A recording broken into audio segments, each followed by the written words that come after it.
brisa suave viene a refrescar.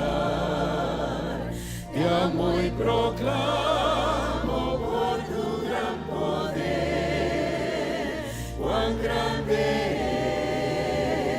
eres, oh Jehová.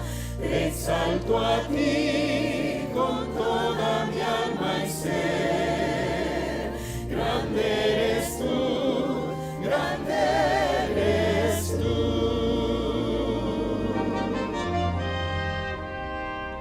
Y cuando pienso en ti, Señor querido, quien por mis culpas en penosa cruz dolor sufriste que hombre no ha sufrido, cuánto te quiero, amado y buen Jesús. Te amo y proclamo por tu gran poder, cuán grande eres, oh Jehová. Te exalto a ti con toda mi alma y ser. Grande eres tú, grande eres tú.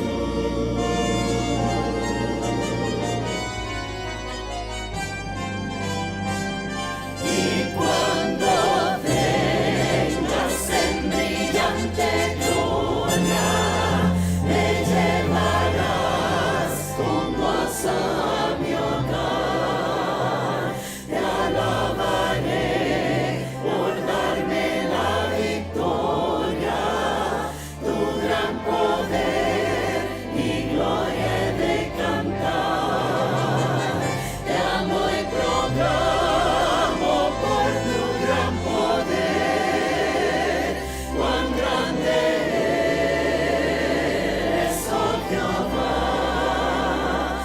Te exalto a ti con toda mi alma y ser. Grande eres tú, grande eres tú.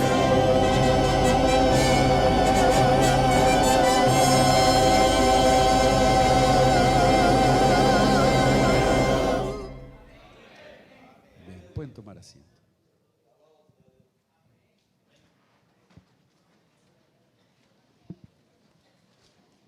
Hermosa alabanza, ¿no es cierto?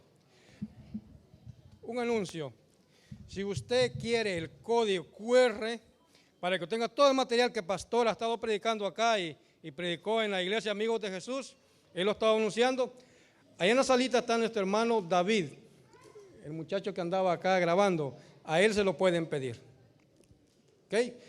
Ahí va a estar él esperando para el que lo quiera. Vamos a tener todo el material, las predicaciones que el pastor ha estado teniendo en este día y lo que estuvo también en la iglesia Amigos de Jesús. Muy bien, sin más preámbulo, vamos a invitar al pastor Bor, que va a tener la última disertación en este fin de semana y también va a responder las preguntas que le hicieron. Pastor, para usted es el tiempo.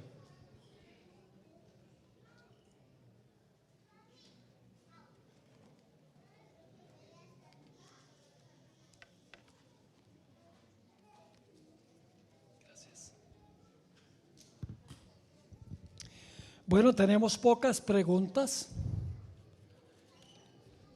Parece que no tienen muchas preguntas. Si tienen alguna en el proceso de responderlas, tráiganla y entonces vamos a tratar de contestarla.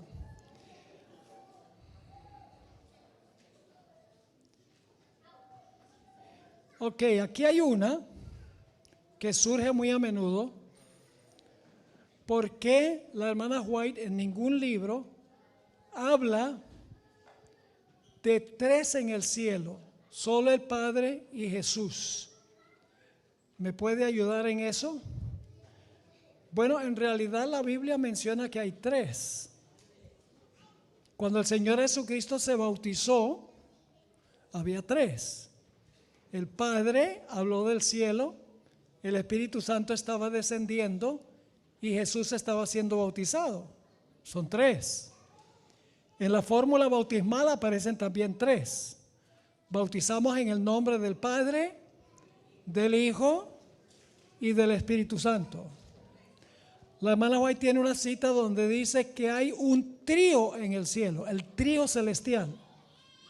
Dice que hay 3 personas en muchos lugares de sus escritos. Así que son 3 personas, un solo Dios. Y entonces la gente dice, pero ¿cómo es que 1 más 1 más 1 igual 1? Matemáticamente no funciona. Pero necesitamos entender en qué sentido el Padre, el Hijo y el Espíritu Santo son uno. Podemos, por ejemplo, tomar la oración de Jesús en Juan 17. Él oró que todos los discípulos fueran uno, como Él y el Padre son uno. Ahora, ¿significa que Él quería que todos los discípulos entraran en un solo cuerpo? No. Eran 12. Bueno, uno apostató. Pero Jesús quería que fueran uno. ¿Uno en qué sentido? En el sentido de unidad. Cuando Dios casó a Adán y Eva, dice que ya no serán 2, sino 1. Pero Adán y Eva eran 2. ¿Uno en qué sentido? En el sentido de unidad. Debían estar en la misma página. Y los constructores de la Torre de Babel, que eran muchos, dice, el pueblo es uno y nada les ha retraído lo que quieren hacer. Eran muchas personas, pero eran uno ¿en qué sentido? En el hecho de que estaban unidos en un propósito rebelde en contra de Dios. Es decir, cuando Jesús dice yo y el Padre somos uno, no significa que son la misma persona. Significa que están perfectamente unidos. Son 2 personas en unidad, en otras palabras. Y el Espíritu Santo, según la Biblia, está unido con el Padre y el Hijo. Son 3 personas en perfecta unidad. Nunca discrepan, nunca discuten, nunca están en desacuerdo. Siempre están unidos en la misma página. Así que eso es lo que enseña la Biblia y también el espíritu de profecía. Aquí viene otra pregunta de la misma persona, los sodomitas, ¿no se levantarán cuando Cristo venga? Porque ya fueron juzgados o tendrán doble juicio.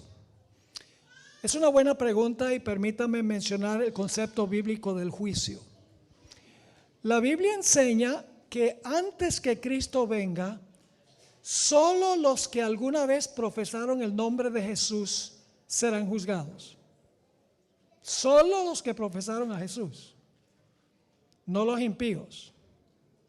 Los impíos son juzgados después.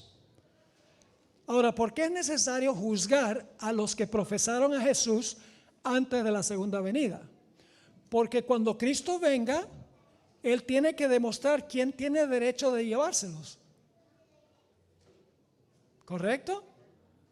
Cuando Cristo viene a recoger a los fieles, ¿sí o no? Pero antes de eso Él tiene que demostrar quiénes son fieles, para que luego cuando venga se los lleve. Los impíos no hay que juzgarlos antes de la segunda venida, porque ellos se van a quedar aquí muertos durante los 1000 años. ¿Cuándo resucitan los impíos? Los impíos resucitan después de los 1000 años. Durante los 1000 años, los fieles de Dios que fueron al cielo con Jesús cuando vino por segunda vez, ellos van a examinar los casos de los impíos que se quedaron y van a dictar la sentencia y el juicio. Y entonces después del milenio resucitan todos los impíos y entonces Dios les va a mostrar en visión panorámica la vida de cada uno de ellos y por qué se condenaron. Y van a estar de acuerdo de que Dios estuvo en lo correcto en condenarlos. Y de esa manera todos los seres del universo van a estar en armonía. Porque antes de la segunda venida, los ángeles y los habitantes de los mundos están viendo el examen de los casos de todos los que profesaron a Jesús. Y van a decir, sí, en realidad hubo un grupo de entre ellos que aceptaron a Jesús Y cuando tú regreses, Jesús, a la tierra, te los puedes traer al cielo. Durante los 1000 años, los que fueron llevados al cielo van a examinar por qué los impíos se quedaron atrás. Y se van a dar cuenta que Dios fue justo en dejar a los impíos acá. Y después del milenio va a comprobarle a Satanás, sus ángeles y a los impíos que Dios fue justo en condenarlos a ellos también. Es decir, todos los seres del universo van a estar convencidos de que Dios hizo todo correctamente, en salvar a los justos, en condenar a los impíos y en condenar a Satanás y a sus ángeles. Así que ese es el concepto bíblico del juicio. Para el mundo cristiano, el juicio es un evento. Para la iglesia adventista, el juicio es un proceso largo, porque desde 1844 está transpirando con los que aceptaron a Cristo o profesan aceptar a Cristo. Durante 1000 años se están juzgando a los impíos que están muertos en la tierra, y después de los 1000 años entonces se abren los registros para mostrarle a Satanás, sus ángeles y los impíos por qué se condenaron. Es decir, el juicio dura mucho tiempo, es un proceso, no es un evento. Vamos a ver aquí otra pregunta. ¿El fuego eterno es el mismo lago de fuego que habla el Apocalipsis? Bueno, en realidad lo que consume a los impíos es la gloria de Dios, pero el lago es a donde se están quemando. ¿Me explico o no? El fuego que los quema es la gloria de Dios, pero el lago donde están es el fuego, el lugar a donde ellos están consumiendo. Así que de todas maneras es la gloria de Dios, que es fuego consumidor, que consume a los impíos, y van a ser quemados aquí en la tierra, en el lago de fuego, causado por el fuego eterno, que es la gloria de Dios. A ver aquí, ¿cuál y cuándo sucede la resurrección especial de la cual habla Daniel capítulo 12? Una buena pregunta. La Biblia enseña, y el Espíritu de Profecía confirma, que antes que Jesús comience su segunda venida, va a resucitar un grupo especial de justos y un grupo especial de impíos. ¿Cuál es el grupo de los impíos que van a resucitar en esa resurrección especial antes que Jesús comience su segunda venida? Inmediatamente antes. Los que traspasaron a Jesús. He aquí viene con las nubes y todo lo ojos le verá, y los que le traspasaron. Jesús le dijo a Caifás que él iba a ver al Hijo del Hombre viniendo en las nubes del cielo. Mateo 24, 26 y el versículo 64. Hay un grupo de impíos que va a resucitar para ver toda la segunda venida de Jesús de comienzo a fin. La hermana White explica que son los que traspasaron a Jesús y los peores enemigos de la verdad. Van a ver toda la segunda venida completa. Pero hay un grupo de justos también. El mensaje del tercer ángel termina diciendo: bienaventurados los que mueren de aquí adelante en el Señor. Inmediatamente después del mensaje del tercer ángel dice: bienaventurados los que mueren de este momento en adelante en el Señor. La hermana Juana aclara que los que aceptaron el mensaje del tercer ángel, si llegan a morir, van a resucitar en esa resurrección especial para ver toda la segunda venida de comienzo a fin. Ahora escuchen bien. Resucitan los que traspasaron a Jesús, los peores enemigos de la verdad, y aquellos que murieron en la fe del mensaje del tercer ángel antes que Jesús comience su segunda venida.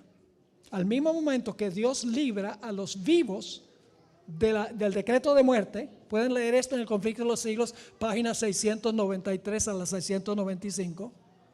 Hay esa resurrección especial. Y entonces, en ese momento, Jesús entonces comienza su segunda venida. Y los que resucitan en la resurrección especial van a ver toda la segunda venida de comienzo a fin. Ya cuando Jesús está por encima de la tierra, no pisando la tierra, sino por encima de la tierra, después que desciende del cielo, está por encima de la tierra, entonces viene la resurrección general de los justos, de todos los que murieron antes que se predicara el mensaje del tercer ángel. Les hago una recomendación. Si quieren la secuencia, Conflicto de los Siglos en el libro, no en la forma electrónica, sino en el libro, lean Conflicto de los Siglos 693 a la página 697. Ahí está todo el orden: la resurrección especial, la liberación de los vivos del decreto de muerte, luego se ve la señal del Hijo del Hombre, Jesús desciende del cielo, y cuando está por encima de la tierra, no caminando en la tierra, pero encima de la tierra, la resurrección de los que murieron antes de 1844, y luego entonces todos juntos ascienden al cielo con el Señor Jesús. Esa es la resurrección especial de la cual habló Daniel el profeta. A ver, esta es la contesté ya.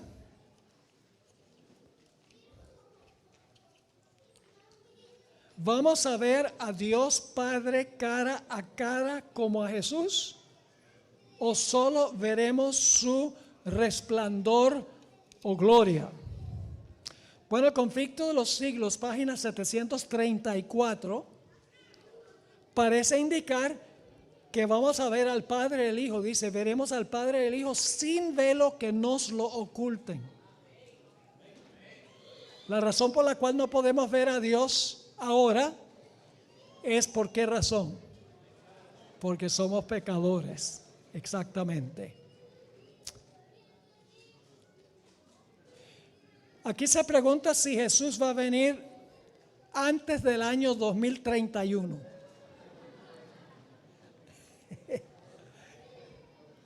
No sé.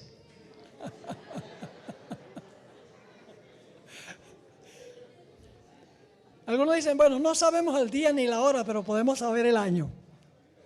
No, lo que está diciendo Jesús es no fijemos fecha para ningún evento profético. La última fecha fue 1844.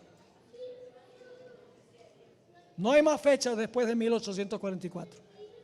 Así que si alguien está diciendo viene en el año 2031 o viene antes y hablan de que cuándo va a ser el cierre de la gracia, cuándo se va a derramar la lluvia tardía, no le hagan caso, porque estamos en el tiempo de la espera, según dice el Espíritu Profecía. Así que en realidad no podemos saber la fecha de la segunda venida. No sabemos si va a ser después del 2031, antes del 2031 o en el 2031. Sencillamente debemos estar listos todo el tiempo.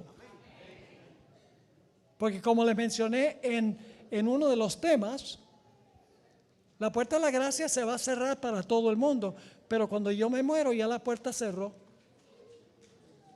Así que no estemos diciendo Jesús viene en el 2031 y mientras tanto puedo disfrutar la vida, entre comillas.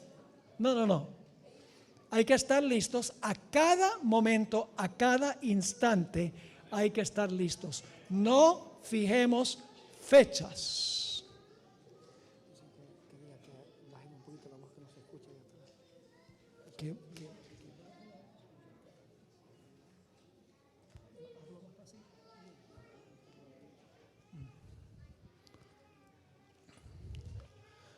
Ok, aquí, deje ver aquí.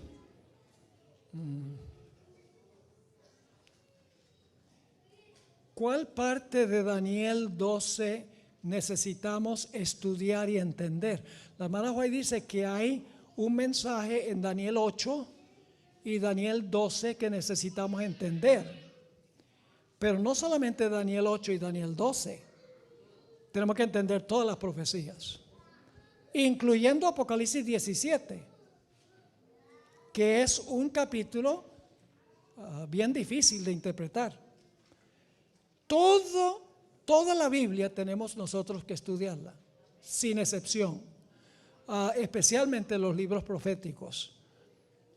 A ver, aquí van llegando las preguntas. ¿Qué Biblias recomienda para realizar un análisis profundo de acuerdo a las concordancias? Bueno, hay hoy en día, afortunadamente, hay, ¿cómo se dice software en español? Software, ¿dicen software? Hay software, hay compañías que hacen software donde ustedes no tienen que saber griego ni hebreo. Hay programas que ustedes pueden comprar a donde define todas las palabras, pueden saber si una palabra es en griego, si una palabra es en hebreo, pueden saber en qué tiempo está el verbo, en qué modo está la palabra. Es decir, que no tiene que saber los idiomas originales hoy en día. Yo uso un software que se llama PC4, y es excelente. Tiene muchos comentarios, tiene libros, tiene léxicos, tiene mucho material para uno estudiar a profundidad la Biblia.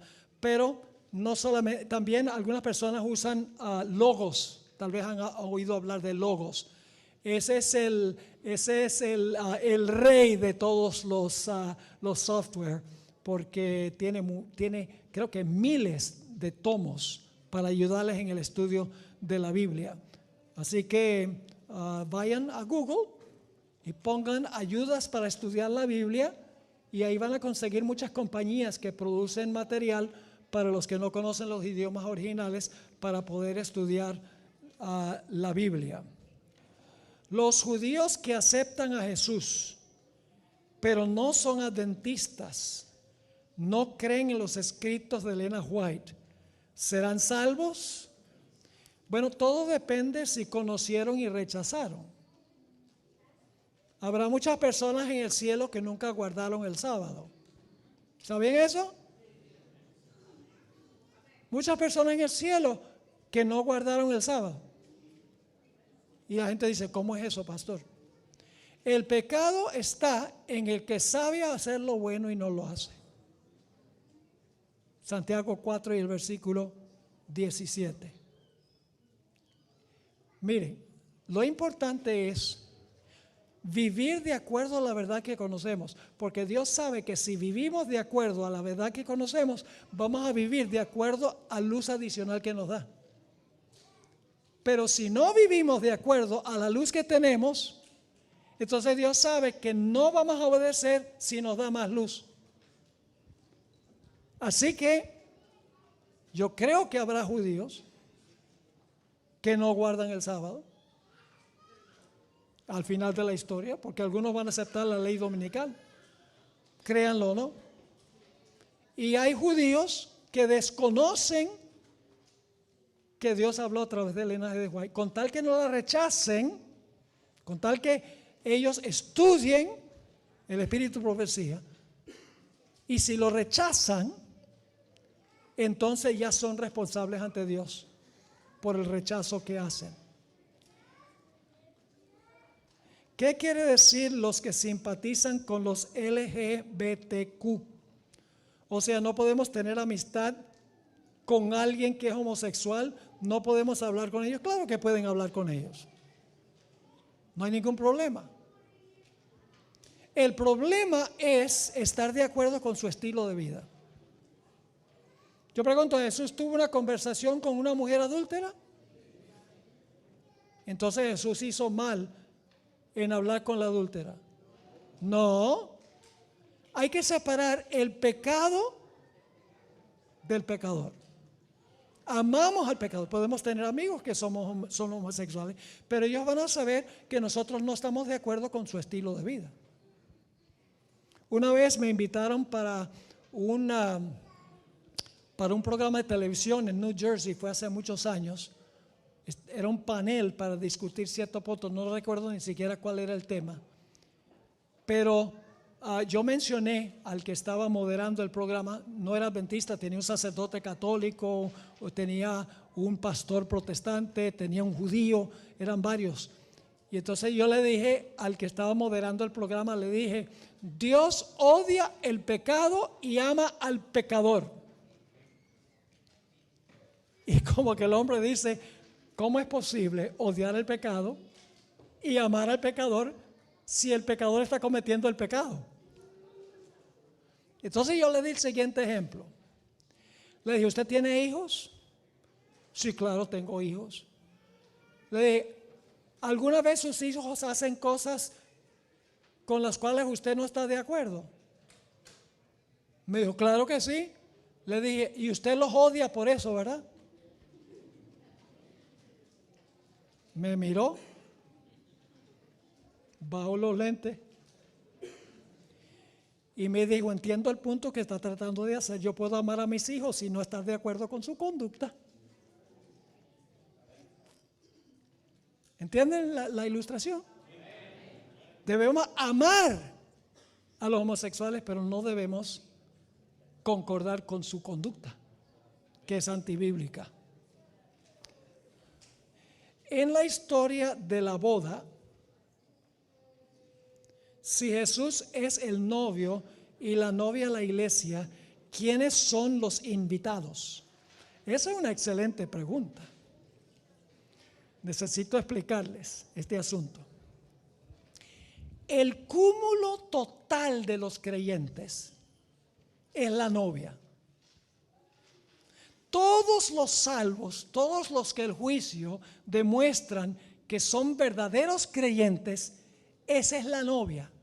Con eso se casa Jesús. Pero los individuos son los invitados. No estamos acostumbrados a pensar de esa manera. El cúmulo, es decir, el cúmulo total de los creyentes que finalmente se salvan son la esposa o la novia. Pero cada uno de esos individuos en el cúmulo es un invitado a la boda. Jesús se casa con toda su iglesia, pero cada individuo es un invitado a la boda. Ahora, si están interesados, me pueden hablar después de la reunión. Yo tengo un estudio completo sobre eso. No creo que lo tengo en español, pero tienen que aprender el idioma del cielo. Y le puedo mandar el estudio que hice sobre ese punto específicamente, pero en cortas cuentas, esa es la explicación. El cúmulo total, la esposa. La iglesia es la esposa. Y cada individuo en la iglesia es un invitado. Ok.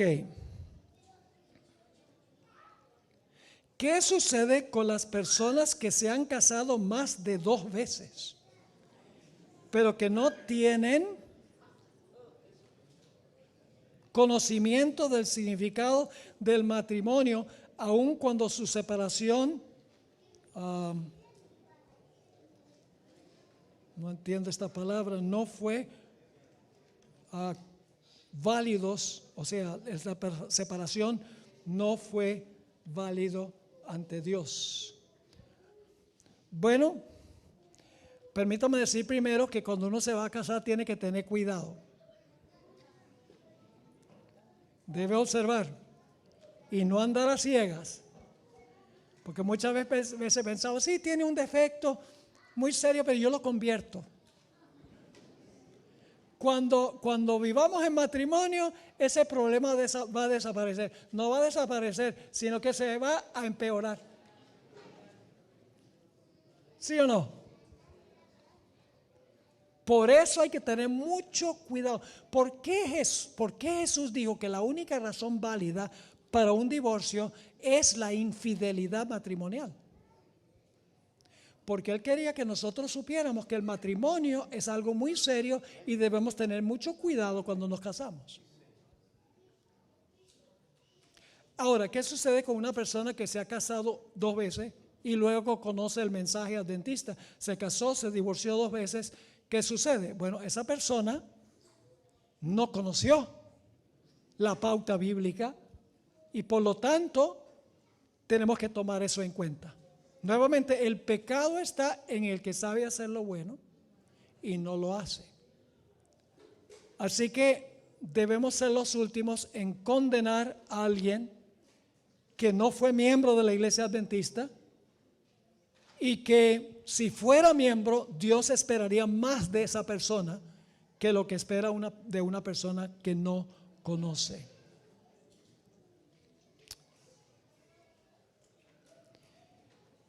A ver, aquí vamos a tomar, siguen llegando las preguntas.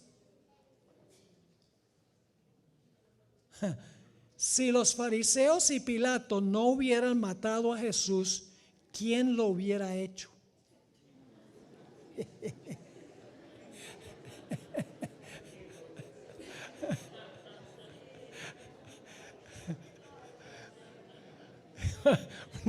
Una buena pregunta. Las preguntas hipotéticas son problemáticas porque en realidad, hermanos y hermanas, no sabemos cómo hubiera ocurrido. Algunos creen que Jesús se hubiera presentado voluntariamente y hubiera sido sacrificado de esa manera, de una forma pasiva, y lo hubieran sacrificado. No sabemos exactamente. No digo que esta es una pregunta mala, ninguna pregunta es mala, pero déjeme contarles lo que dijo una vez Lutero. Le preguntaron qué estaba haciendo Dios antes de crear el mundo. Y Lutero miró a la persona y dijo: estaba preparando el infierno para los que hacen preguntas ociosas.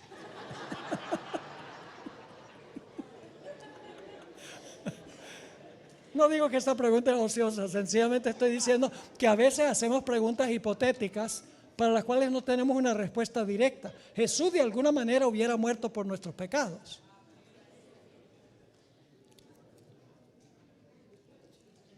¿Cuándo se cumplen los 6,000 años? Bueno, los 6,000 años, según la cronología que tenemos, ya se cumplieron. ¿Recuerdan lo que pasó con el Y2K? Cuando estábamos en el año 1999, todo el mundo estaba comprando generadores de energía. Todo el mundo estaba acumulando comida en la casa y botellas de agua, porque va a haber una debacle mundial. Y no pasó nada.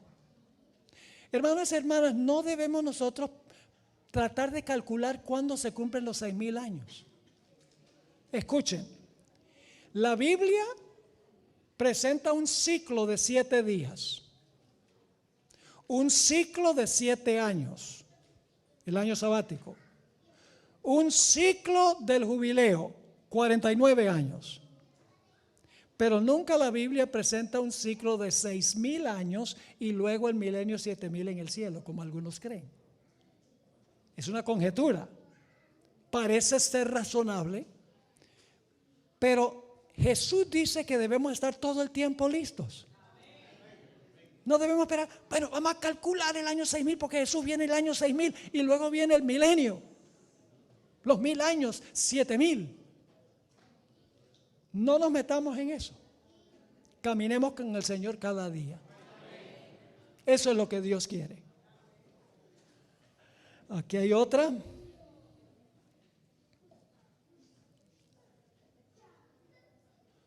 ¿Pueden los homosexuales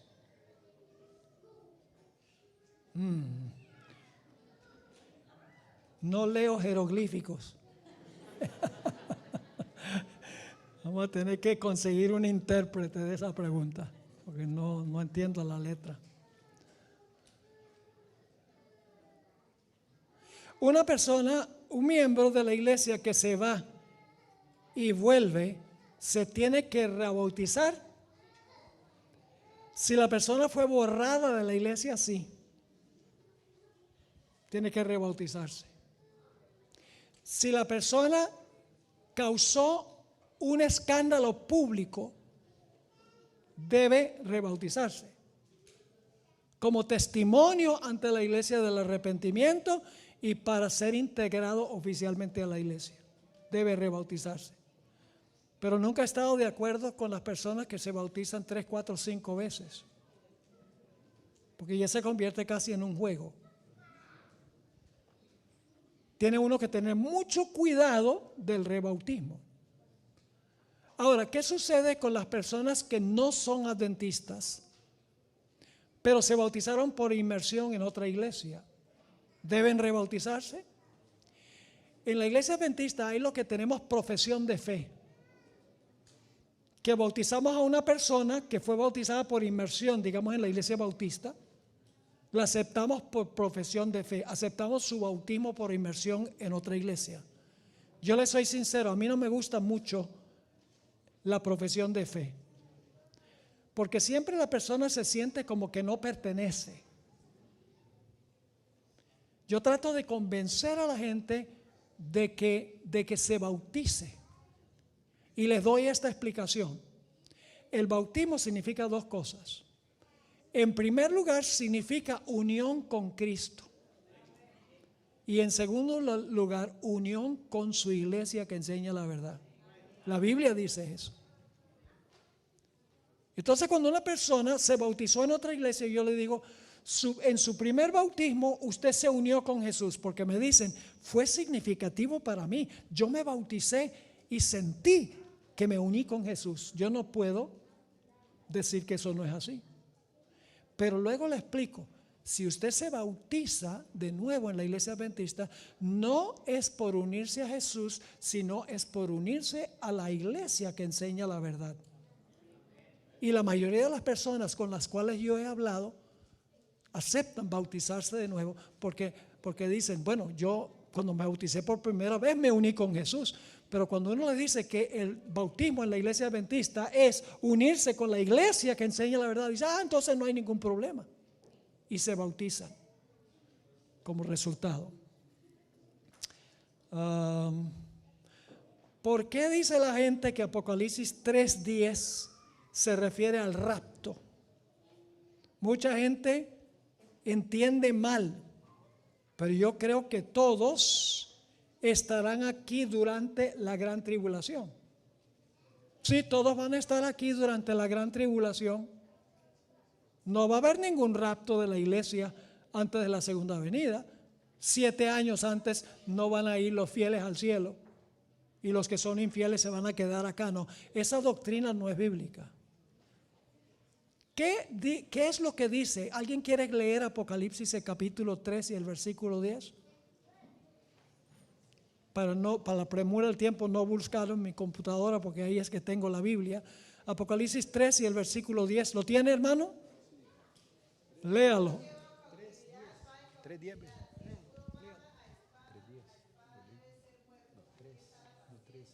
No, Apocalipsis 3:10. 3.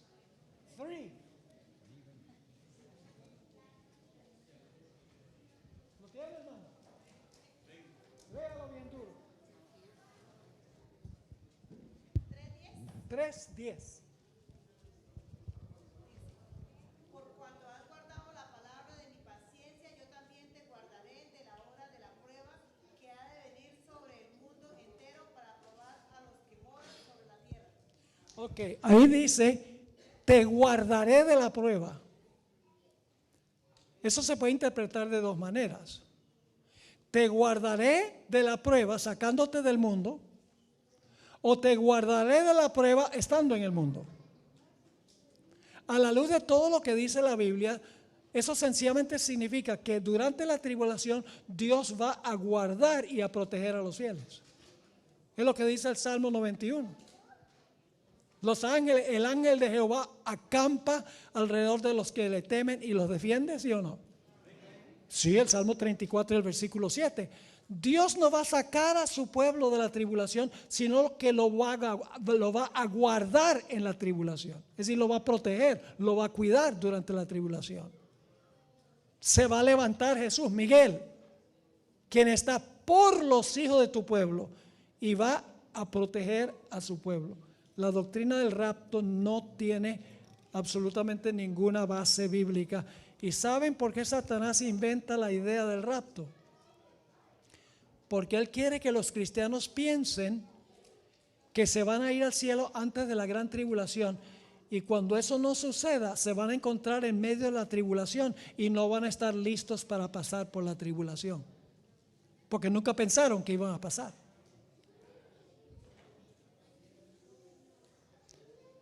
¿Puede explicar quién y cómo se manifiesta el anticristo? Pues el anticristo, según segunda de Tesalonicenses o Filipenses, el capítulo 2, segunda de Tesalonicenses, el capítulo 2 dice que el anticristo es un sistema que profesa servir a Jesús, pero que en realidad es apóstata. La palabra anticristo no significa contra Cristo. En el idioma griego, la palabra anti, que es una preposición, significa en lugar de. Es decir, el anticristo dice que ocupa el lugar de Cristo. ¿Qué sistema del mundo enseña que hay un personaje que ocupa el lugar de Cristo en la tierra? El papado. Dice que el Papa es el representante de Cristo en la tierra. Pero la Biblia dice, ¿quién es el representante de Cristo en la tierra? El Espíritu Santo. Así que cuando el Papa dice que Él es el representante de Cristo, le está robando el puesto al Espíritu Santo. ¿Quién es el falso profeta? Los Estados Unidos de América. Es el falso profeta, la bestia que se levanta de la tierra. Y fíjese qué interesante esa bestia, la bestia que se levanta de la tierra, muy interesante. Todo lo que hace la bestia que se levanta de la tierra, lo hace para complacer a la primera bestia.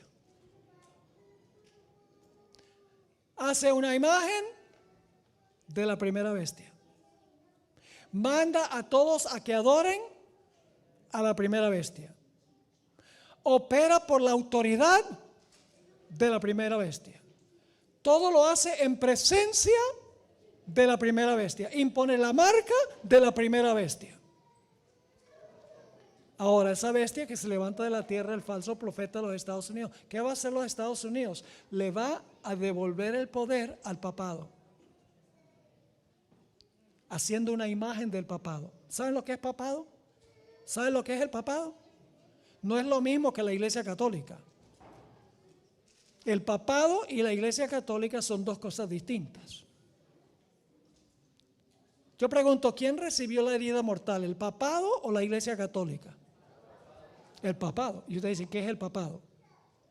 El papado es la unión del poder civil con el poder religioso. Hasta 1798,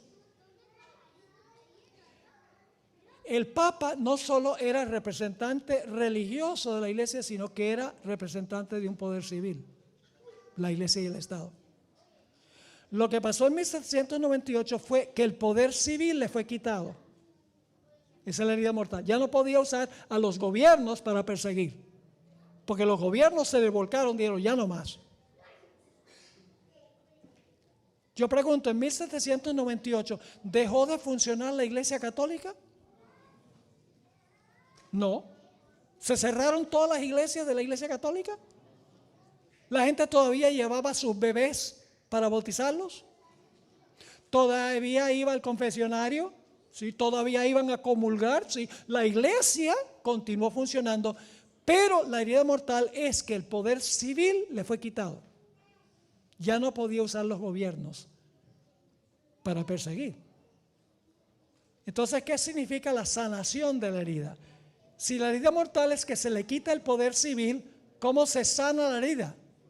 Que los Estados Unidos le va a devolver el poder del Estado o el poder civil.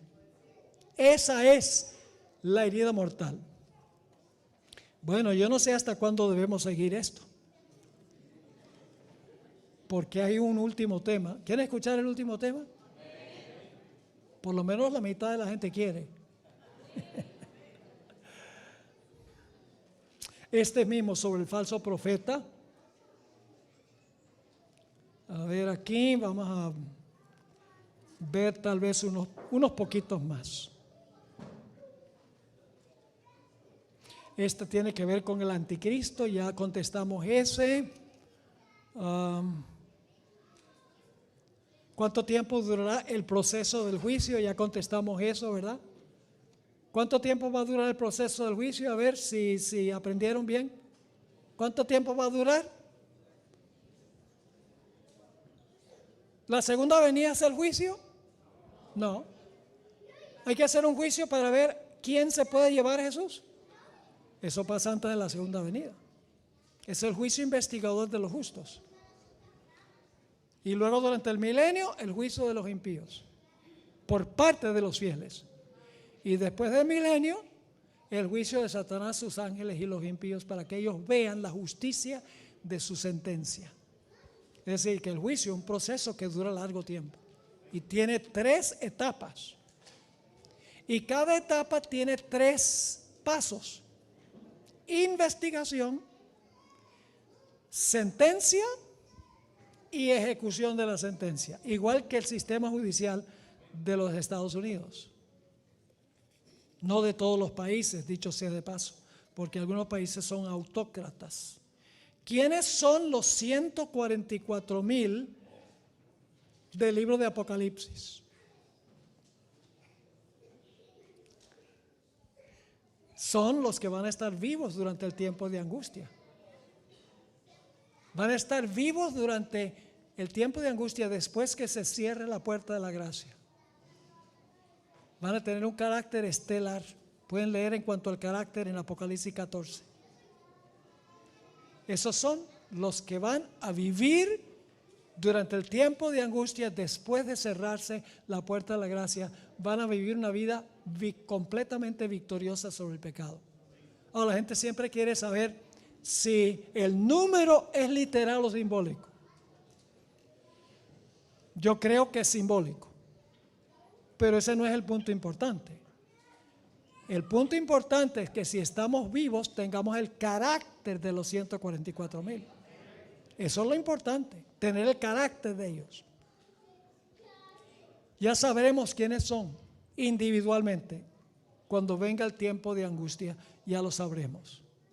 Pero mientras tanto la hermana White dice que debemos luchar con todas las fuerzas que Dios nos ha dado para estar en ese grupo si estamos nosotros vivos.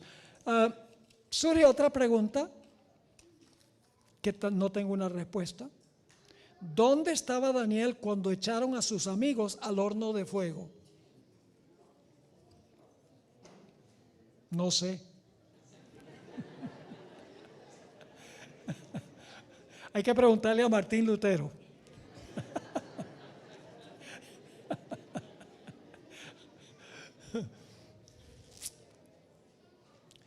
Ok, aquí. La Biblia y el Espíritu de Profecía hablan de un remanente. El remanente que Dios levantará estará dentro de la iglesia adventista o fuera. Porque Isaías 37:32 dice, porque de Jerusalén saldrá un remanente y del monte de Sión los que se salven. Quiere decir que pertenecieron a Sión y pertenecieron a Jerusalén durante el tiempo que estuvieron aquí. No significa que salen de la iglesia. Mucha gente dice que debemos salir de la iglesia porque la iglesia como está no tiene remedio. Yo no soy de esos. Yo creo en la organización de la iglesia. Yo creo que no va a haber otra iglesia, pero Dios va a tener un remanente fiel en la iglesia. Y eso van a pasar victoriosamente hasta el fin. Lo que debemos hacer, lo que a veces hacemos, hermanos y hermanas, es que nos quedamos callados cuando vemos males en la iglesia. No queremos causar conflicto ni problemas. Entonces vemos cosas que andan mal y nos quedamos callados. No, hay que hablar. Cuando vemos cosas que se hacen mal, hay que hablar. Hay que ser corteses. Hay que ser directos, pero debemos al mismo tiempo no ser recalcitrantes. ¿Me entienden lo que estoy diciendo? Pero no se queden callados. ¿Saben que hay un ejemplo en Juan, el capítulo 12, a donde Jesús, después de resucitar a Lázaro, las muchedumbres seguían a Jesús? Y dice que muchos sacerdotes creyeron en él, pero no se manifestaron porque tenían miedo de que los echaran de la sinagoga. ¿Será posible que nosotros también tenemos el mismo problema? Que no nos presentamos y hablamos por temor tal vez a que nos desfraternicen o cualquier otra medida disciplinaria y estamos dispuestos de quedarnos callados. Hago nada más esa pregunta.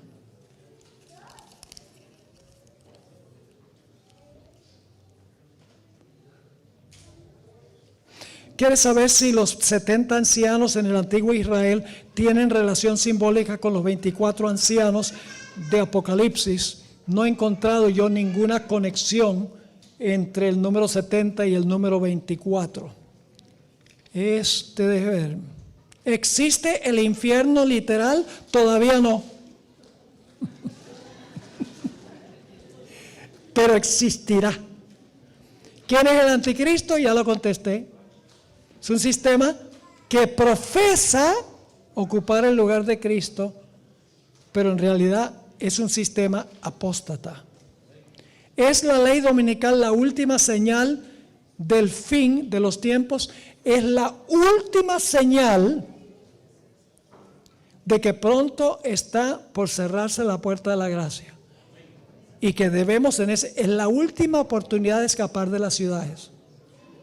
Claro, mucho más fácil salir después, antes. Más fácil ahora. Pero cuando venga la ley dominical, la hermana White dice claramente en los testimonios que es la última señal para salir de las ciudades grandes, para luego de las más pequeñas al campo. Pero también dice ella que es mucho mejor salir antes.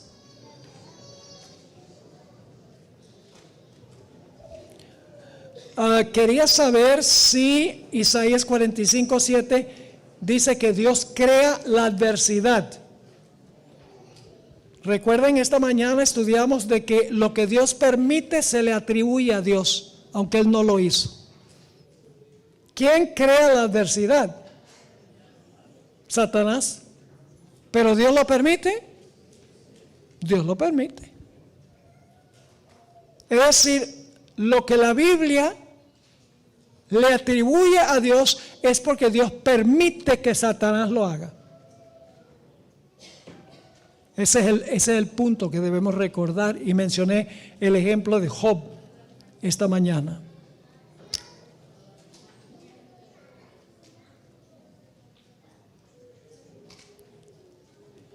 Esta pregunta es si vamos a vencer el pecado antes que Cristo venga. La respuesta es sí. Porque escuchen bien, durante el tiempo de angustia tendremos que vivir sin intercesor. ¿Qué dije yo? Durante el tiempo de angustia, después de cerrarse la puerta de la gracia, tendremos que vivir sin intercesor. Entonces, ¿vamos a poder confesar los pecados durante el tiempo de angustia? No, porque no hay nadie que interceda. La hermana White dice que tendremos que vivir en la presencia de un Dios santo sin intercesor. Yo pregunto, el tiempo de angustia, cuando se cierra la puerta de la gracia, ¿ya el santuario ha sido purificado? Sí. Cuando el último caso se evalúa, el santuario está purificado. Entonces, si el santuario está purificado cuando se cierra la puerta de la gracia, ¿podemos volverlo a contaminar metiendo el pecado? No. Sería demasiado tarde.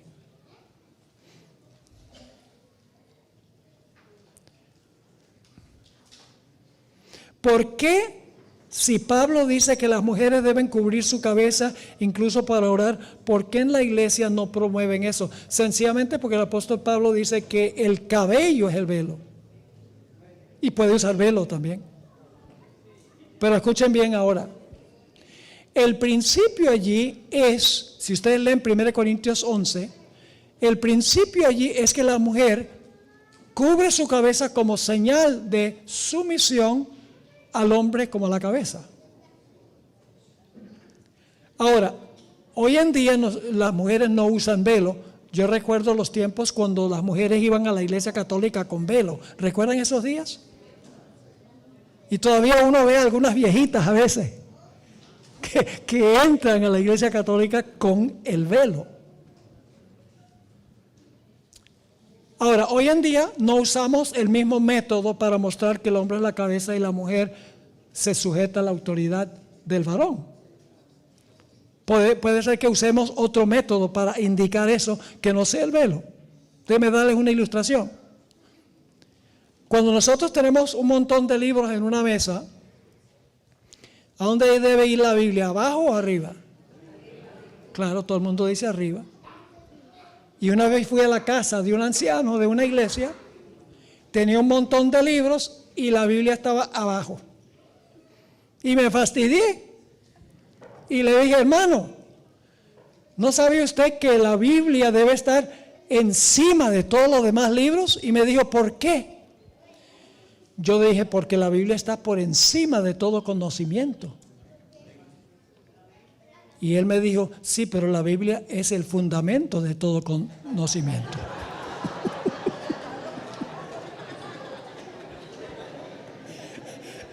¿Quién tenía razón? ¿Quién tenía razón? Los dos. El principio es reverencia por la palabra, pero la forma de manifestarlo puede variar. En el tiempo de Pablo se usaba el velo, hoy se puede manifestar de otra forma distinta, pero el principio perdura y permanece.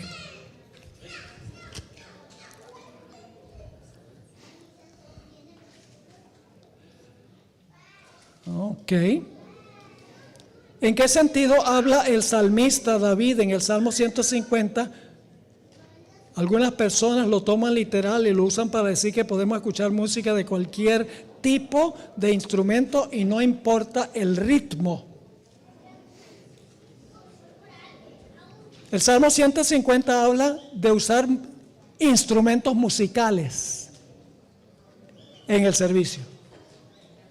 La hermana White confirma, dice, le agradaría a Dios que usemos instrumentos musicales en el culto. Ella lo dice. Lo importante no son los instrumentos, sino cómo se usan los instrumentos. Yo toco trompeta. Yo les puedo tocar, Señor mi Dios, acompañado de piano. Lindísimo. Bueno, por lo menos cuando era joven era lindísimo.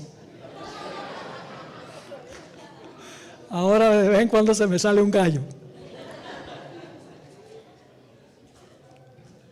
Pero con esa misma trompeta, yo a veces tocaba piezas de jazz. ¿Dónde está el problema? El problema es en usar los instrumentos para usar música secular en la iglesia. El problema no es el instrumento, sino cómo se usa el instrumento. Yo pregunto, la música, el jazz, el reggaetón, el rock, la salsa, el merengue, ¿esos matices musicales fueron preparados para la iglesia? ¿O son del mundo secular?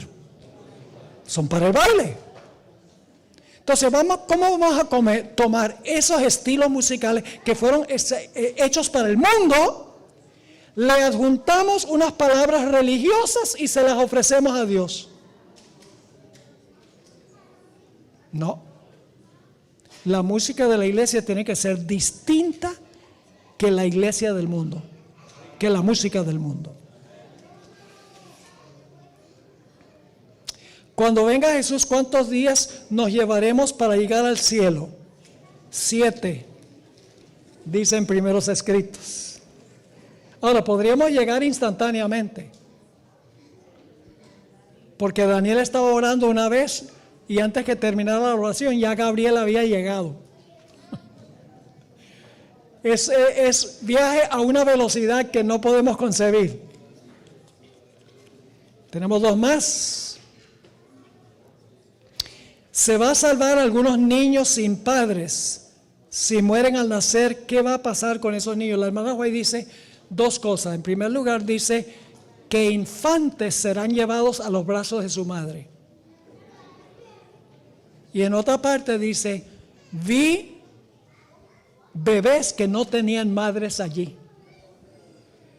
Los ángeles los transportan para que coman del árbol de la vida, dice ella.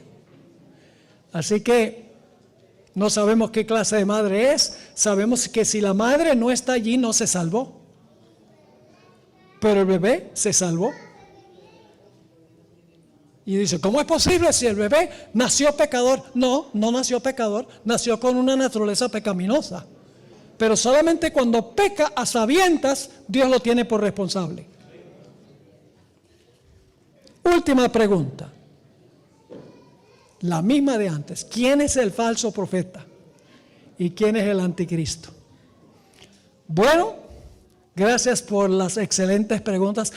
Hasta las preguntas que nunca le hubieran hecho a Lutero.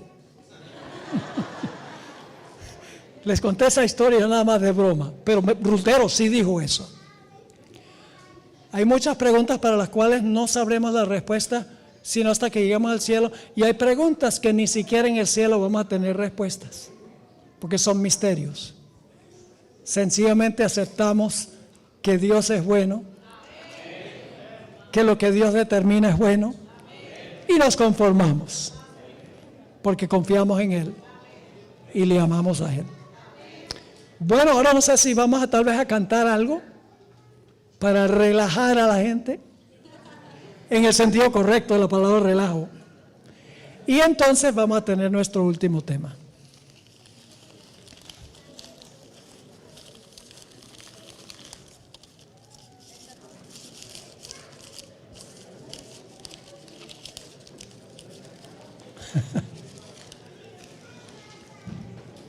No se vayan. Dicho sea de paso, el código QR está en la mesa afuera, en un iPad. Así que no olviden, marcan con su celular y entonces llenan un corto formulario, lo mandan al ministerio y entonces van a recibir todos los sermones.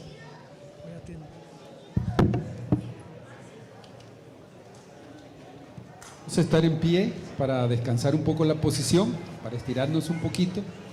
Vamos a entonar un canto hermoso, un canto que nos recuerda ese momento cuando ya el Señor viene en gloria y majestad. Dice este canto que al clamor final los cielos se abrirán y todo será hecho nuevo. Cantemos con gozo este hermoso canto al clamor final.